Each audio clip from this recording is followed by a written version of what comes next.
Today we are going to start with chapter 6 of class 7, that is Understanding Media. First of all, let's understand that what is media. I'll pose some questions in front of you to come to the meaning of media. What is your favorite TV program? What do you like listening on to the radio? Which newspaper or magazine do you usually read? Do you surf the internet, and what have you found most useful about it? There is one word that is often used to collectively refer to the radio, TV, newspaper, internet, and several other forms of communication. This word is media. Let's see the learning objectives of the chapter.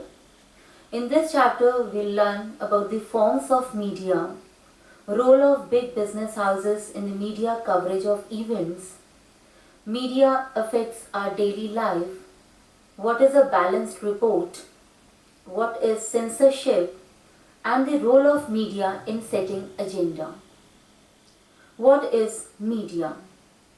Media is a plural word, plural form of the word medium, and it describes the various ways through which we communicate in society. Because media refers to all means of communication, everything ranging from a phone call to the evening news on TV can be called media. TV, radio, newspaper are a form of media that reaches millions of people or the masses across the country and the world, and thus they are called mass media. Forms of media. There are two forms of media, print media and electronic media. Print media, for example, newspaper, magazine, pamphlets can be called print media. Let's see the examples of electronic media. Television, radio, internet can be called electronic media. Let's see the link between media and technology. Newspapers, television and radio can reach millions of people because they use certain technology. It is only on the basis of technology that they use. It is known as print media or electronic media because they use certain technology. Changing technology improves the quality of sound and images. But technology does more than this. It also changes the way in which we think about our lives. For example, today it is quite difficult for us to think of our lives without television. Television has enabled us to think of ourselves as a member of larger global world. Television images travel huge distances through satellites and cables. This allows us to view news and entertainment channels from other parts of the world. Most of the cartoons that you see on television are mostly from Japan or the United States. We can now be sitting in Ghaziabad or Mumbai and can see images of a storm that has hit the coast of Florida in the United States. Television has brought the world closer to us. Let's see the link between media and money. In bringing news or a favorite program to your home, a number of technicians like cameramen, lightmen, sound recorders, etc. and several artists or newsreaders are required. This is like any other profession in which people have to be paid for services rendered. Therefore, the mass media requires a lot of money to run its operations. As a result, most TV channels and newspapers are a part of big business houses. The most popular method used to earn money by mass media for running its operation is in the form of advertisement. Every time you watch a program on TV, there are several advertisements that are flashed across during the short breaks. The purpose, of course, is to influence a customer and make him buy a product. In return, those companies who give advertisements pay revenue to the channels.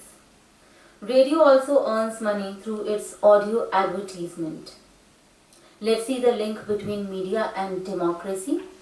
In a democracy, the media plays a very important role in providing news and discussing events that are taking place in the country and the world.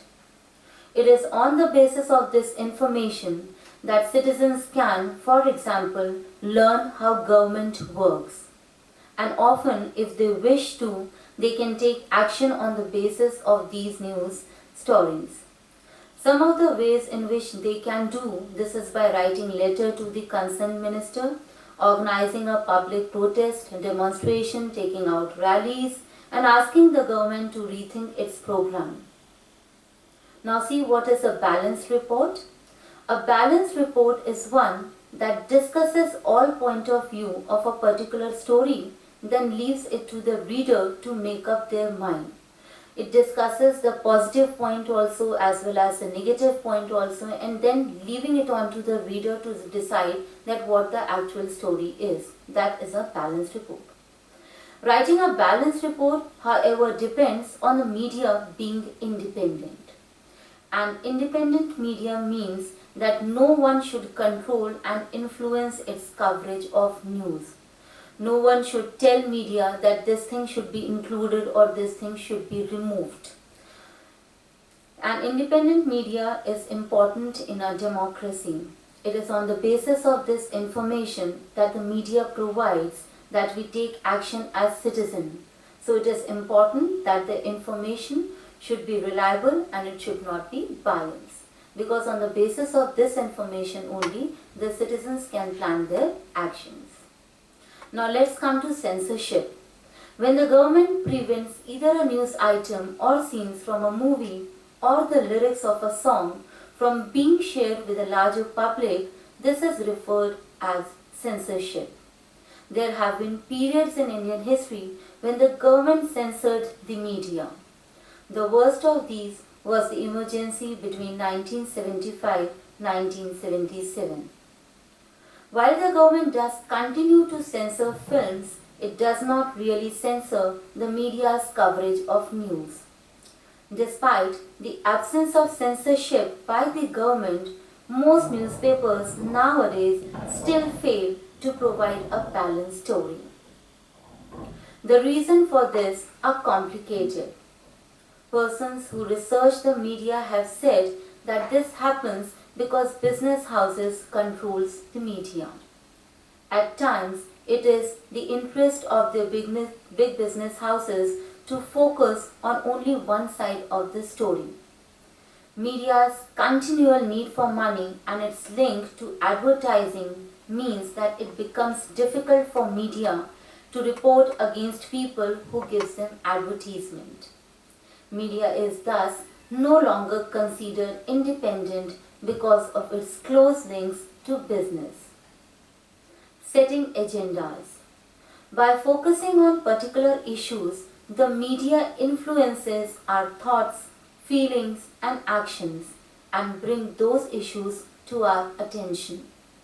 There are several instances when the media fails to focus on issues that are significant in our lives. The country, every year, thousands of people suffer and die because they do not get safe drinking water. However, we seldom find the media discussing the issue.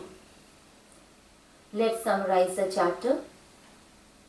As citizens of a democracy, the media has a very important role to play in our lives because it is through the media that we hear about issues related to the working of the government. The media decides what to focus on and in this way it sets the agenda. The government can at times prevent the media from publishing a story and this is called censorship. Nowadays, media's close relationship with business often means that a balanced report is difficult to come by. We therefore need to analyze the news critically. Thank you.